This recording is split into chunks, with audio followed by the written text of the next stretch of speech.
Chef John here at Urbs and Spices. Today we have a really cool recipe. It's make ahead gravy.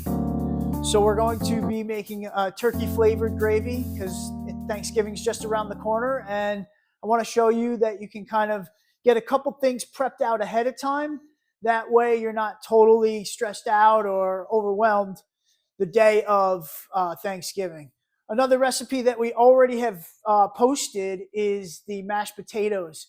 Check that out because that's a really great mashed potato recipe for making ahead of time, a day or two before, and then reheating the day of. So again, you're not going to have so many pots on the stove.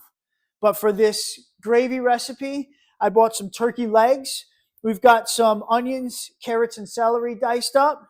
I'm going to just oil everything a little bit, and we're going to put it in the oven. And so what we're going to do is we're going to be roasting these.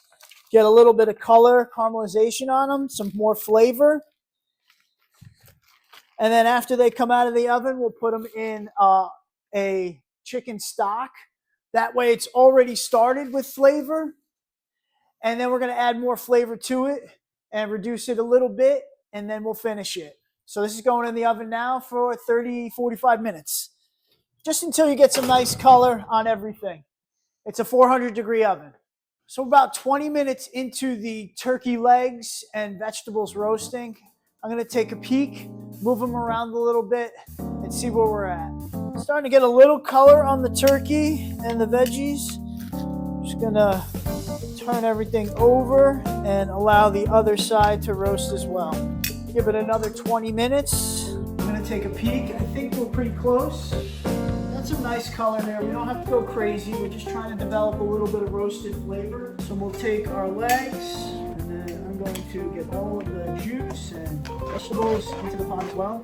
If you're not using your own homemade, I like to get the unsalted one. That way I have total control over how much salt goes into it. This is 2 quarts that we're adding. The nice thing about having it not seasoned right now is you can reduce it and concentrate it to your desired, concentration of flavor. This was 2 quarts. I started out with about 3 pounds of turkey legs, and really we just want to take this stock that we have and flavor it with the turkey. I'll put it on high heat to start and then bring it down to a light simmer. That way it has time to develop flavor. So our turkey stock has been simmering for an hour now. It came down about a quarter to a third. So we got a little concentration and some nice flavor of the turkey into the stock. Just want to show you when you're straining out stocks, you definitely want to take the turkey out. So when you pour out the stock, the turkey bones don't shoot out and cause everything to spill, especially with this hot liquid. Good thing is now you can take the meat off this turkey, use it for turkey salad. You can make a turkey pasta dish, or even like a turkey pot pie with it. I'm going to strain the stock into another pot, or sauce pot. And now I'm going to season it. Smells great. Got a nice concentration. I smell the turkey. I'm just going to add some salt right now. You can add pepper if you like, herbs if you like. But I do like to do all the final seasoning right at the end once you add the drippings from the turkey into this. We'll give it a taste. Nice. I don't want to go like completely seasoned because it doesn't give any room for any sort of final reduction. But I am going to thicken it. I have cornstarch and water here. It's 3 parts cornstarch to 2 parts water. It's called a slurry.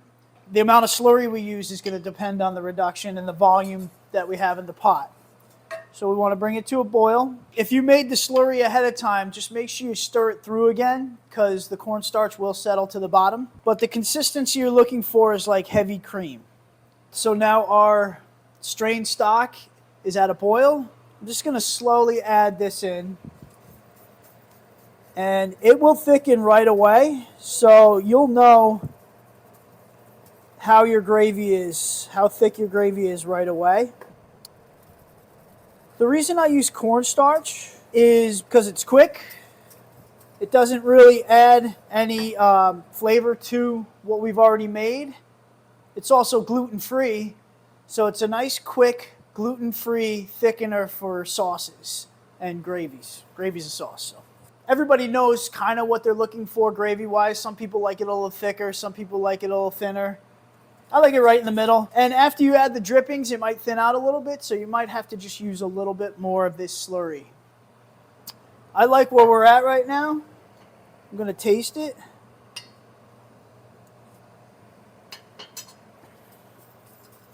Oh, it's good. It's really nice.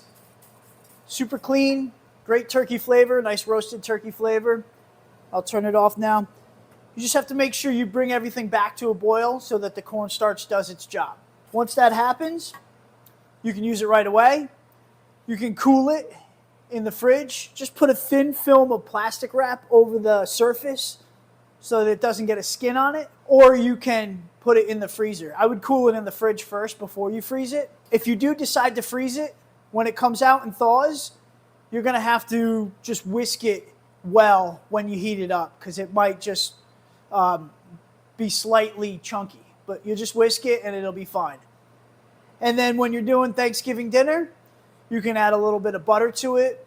Like I said before, you can add herbs, lemon zest, pepper, anything you like to this sauce. But it's a base sauce, it's a base gravy.